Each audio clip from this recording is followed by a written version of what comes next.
हम लेके रहेंगे आज़ादी, सामंतवाद से आज़ादी। ये ऐसे नारे आपने भी खूब सुने होंगे।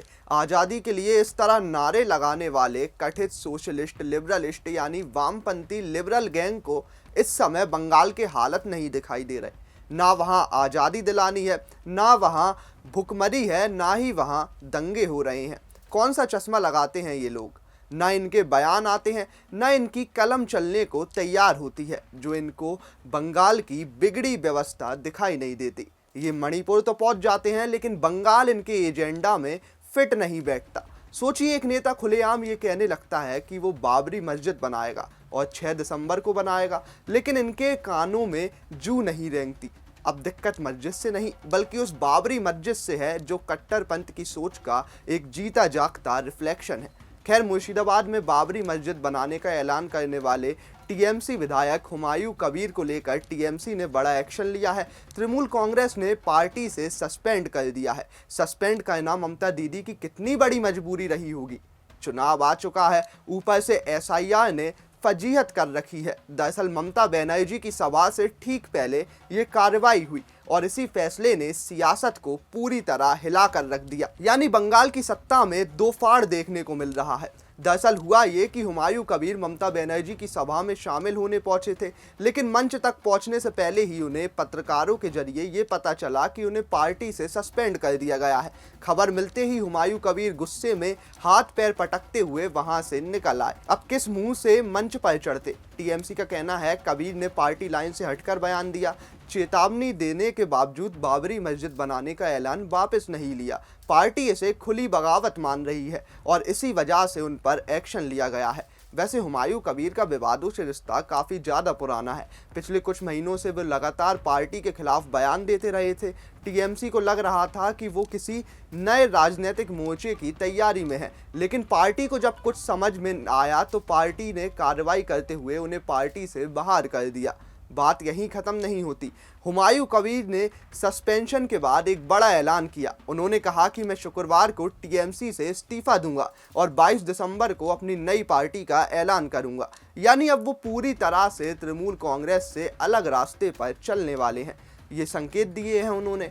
अब आपको लग रहा होगा कि ये हुमायूं कबीर हैं कौन और बंगाल की राजनीति में उनका नाम इतना ज़्यादा चर्चित क्यों है, और आखिर कितना कद रखते हैं बंगाल की राजनीति में।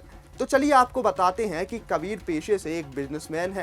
राजनीति की शुरुआत कांग्रेस से की। मुर्शिदाबाद में इनकी अच्छी जमीनी पकड़ रही है। साल 2011 में जब बंगाल में लेफ्ट की विदाई हुई, तब टीएमसी कांग्रेस गठबंधन के दौरान इन्हें राज्य मंत्री बनाया गया, लेकिन गठबंधन टूटते ही इन्हें कांग्रेस हाईकमान ने इस्तीफा देने को कहा, पर हुमायूं कबीर ने आदेश नहीं माना और इसका नतीजा ये हुआ कि कांग्रेस ने उन्हें सस्पेंड कर दिया। इसके बाद उन्होंने एमएलए पद से इस्तीफा दिया और टीएमसी ज्वाइन कर ली, लेकिन यहाँ भी उनका सफर शांत नहीं रहा। साल 2015 में उन्होंने अभिषेक बनर्जी को लेकर कई बड़े सवाल उठाए, खुद ममता बनर्जी के खिलाफ भी बयान दिए और अब नए विवाद के बाद टीएमसी ने उन्हें सस्पेंड कर दिया। साल 2016 में हुमायूं कबीर ने इंडिपेंडेंट उम्मीदवार के रूप में चुनाव भी लड़ा।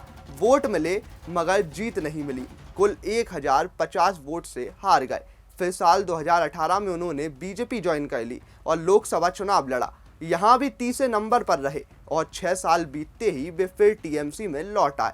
फिर आती है बात साल 2021 की। इस साल चुनाव भी थे और इन्हें भरतपुर से टिकट दिया गया, लेकिन चुनाव नज़दीक आते ही उनकी बगावत फिर शुरू हो गई। उन्होंने लगातार पार्टी के खिलाफ बयान दिए और सबसे बड़ा विवाद तो तब हुआ जब उन्होंने मुर्शिदाबाद में बाबरी मस्जिद बनाने का ऐलान कर दिया।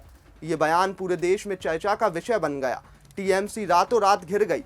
पार्टी को जवाब देना मुश्किल हो रहा था। तब कार्रवाई करते हुए उन्हें सस्पेंड कर दिया गया। अब कुछ मीडिया रिपोर्ट्स अपने सूत्रों के हवाले से ये दावा करती हैं कि हुमायूं कबीर ओवैसी के करीबी हैं। उनकी बातचीत एआईएमआईएम से चल रही है। ऐसे में संभावना है कि आने वाले चुनाव में वो तृणमूल कांग्रेस के खिलाफ नया मोर्चा खड़ा कर सकते हैं। उनके नई पार्टी बनाने के ऐलान ने भी इन अटकलों को और भी ज़्यादा तेज कर दिया है।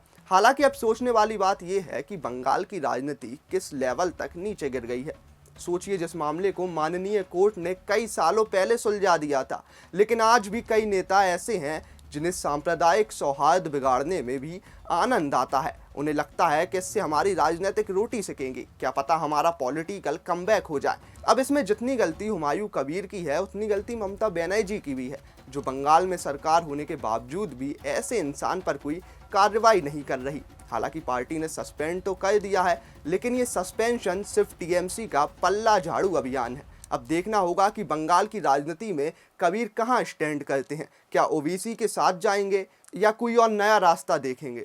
वीडियो अच्छा लगा हो तो लाइक कीजिए, शेयर कीजिए और कमेंट बॉक्स में हमें ज़रूर बताइए।